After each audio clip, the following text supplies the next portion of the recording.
about Schwartz because I will say that I feel slightly better. I think this is what they're going to do as they go into the season. David Bell looks like a competent NFL receiver to me. Absolutely. He runs nice routes.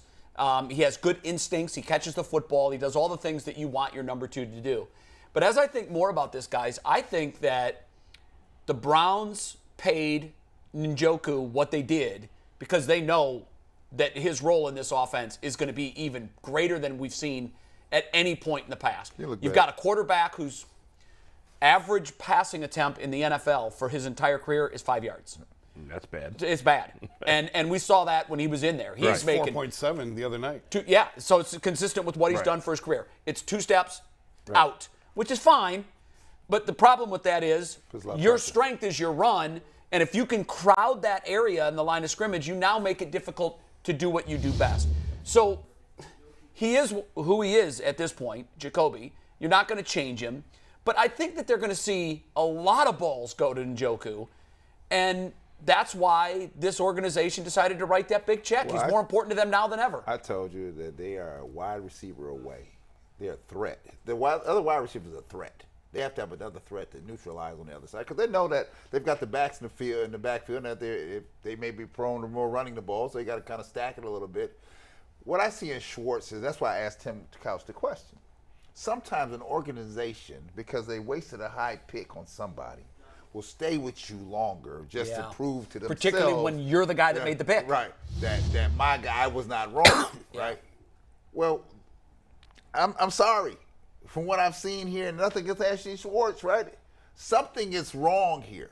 There's a problem. Yeah. There's a problem here. I wouldn't cut him yet. I get what you're saying. I think teams are sometimes afraid to cut guys, but it's only been 1 year. But I could see them cutting him next year. I'm not cutting him now.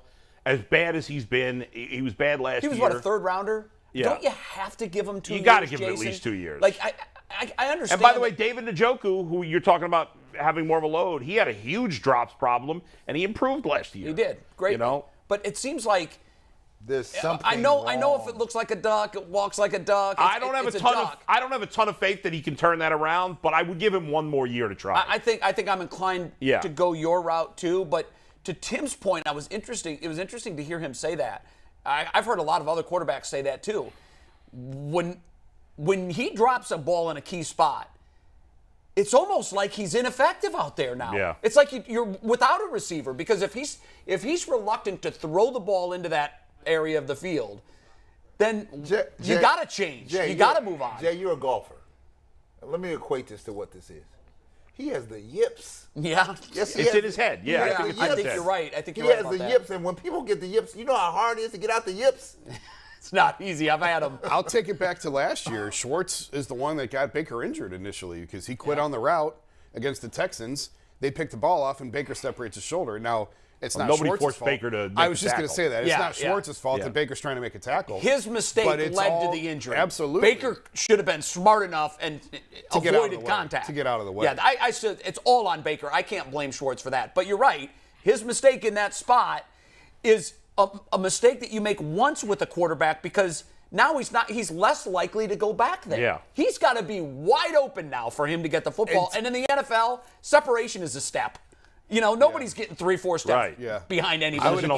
I would equate it to basketball. Guys who played with LeBron knew if you miss it, you ain't coming back right away. That's right. That's one of many. We ain't think about that. Get out of here. I'll tell you, I keep going back to the golf. It's the putting, the yips. Yeah. When you have it, it's here now.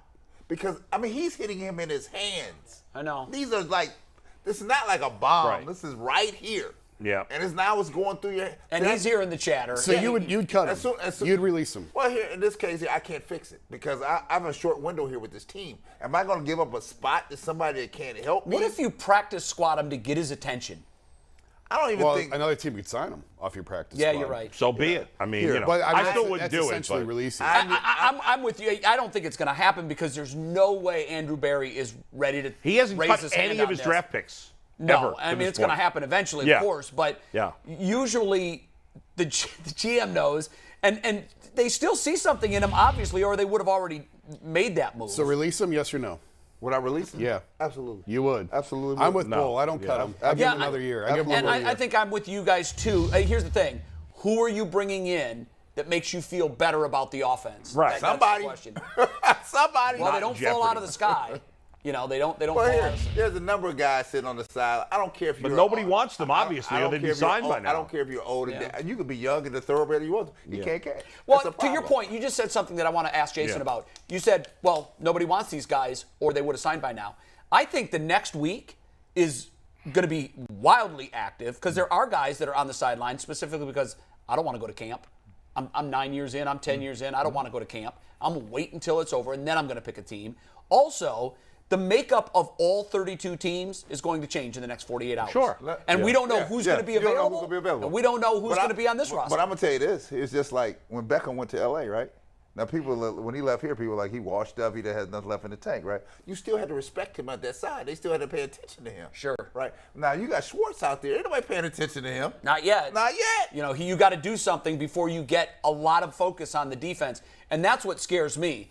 You do need two receivers. You do need a guy that can take the top off the defense. Yeah. Otherwise, this team is going to see 8 in the box from the time they step off the bus until the time they get on the plane. Yeah. And that scares The me. Ravens played 9. I know against them they last did. year. And they 9. were basically looking at Baker Daring saying, you. Throw it. we know you can't Yep. throw it. Yep. So we're going to stop what you want Jay, to do. what do you think they were saying when they got to the line? You think they were screaming that across the line? We're coming. Sure they were. I'm not moving. Even if they weren't, their nonverbal communication was, we're coming I've for you. never seen 9. I hadn't either. Until last year I'm against consistently, Baltimore. you'd see 9 at a goal line Yeah. or 4th and 1. Yeah. But they just At said, Baltimore. this is what we're going to do, Yep. and we don't think that you're good enough to beat us. And they were right. And they were right. Baker was terrible in that game. Yeah.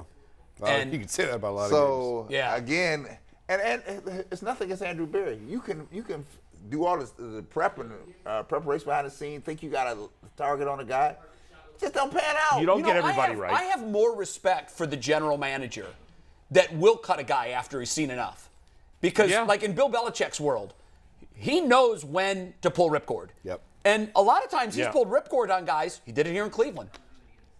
Diminishing skills. Yeah. And he cut the great Bernie Kosar, and everybody was like, what in the world just happened? It shook the ground in Northeast Ohio. And he's not drafted well. The Patriots have not drafted particularly well in recent years. And he's gotten rid of guys I think quickly. he needs his genius especially at credentials wide renewed. receiver. Especially they've drafted so many bad wide receivers. But even like I know as a fan, like I was, my buddy James Rapine. Do you know James? Yeah, of course. He covers. He's a beat reporter for the Bengals, and I'm saying to him, Bengals should cut their second-round pick from last year. Second-round pick was an offensive lineman. He sucks. He's a bust. Schwartz was third, They right? should cut him. Third Third-round round. pick. Yeah. How fast do they move on? A different regime. Yeah. Austin Corbett seemed to be out of here pretty quickly. Wasn't that boy, 1 year? He was Did they traded. trade him? Traded He was to the traded. Rams, Traded or him, the yeah. Chiefs. He was traded. Yeah. But I think So- it was after 1 year. Yeah, but you know what? I mean, just on the eye test, I remember seeing him. Everybody's looking at the first couple of first-round picks, second-round picks. I remember watching him 3 or 4 days in training camp going, how did they miss on this? This guy he can't do it. Yeah. But His he's footwork played was well terrible. though since has leaving You know here. what? He has had. Yeah. But he's with a new team now. Yeah, He's he changed just went teams somewhere else, again. but he played well. And- Carolina. But I wonder, He's in Carolina. He is in Carolina. Yeah. You're Right. right.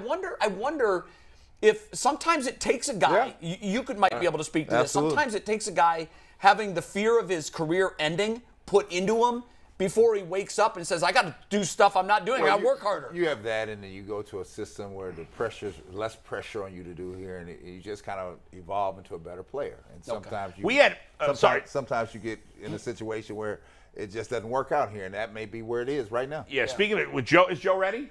Joe is ready. Okay, because Joe knows this guy. I remember there were idiots in this town that were saying that the Browns should move on from Mitchell Schwartz when he was a rookie because he struggled a little bit early, and including some idiot that I worked with. I won't name his name. And I'm like, Mitchell Schwartz is going to be really good. Give him some time. And he was a phenomenal player. And he might have, if he stayed healthier and played around longer, Joe, I think Mitchell could have possibly been a Hall of Famer.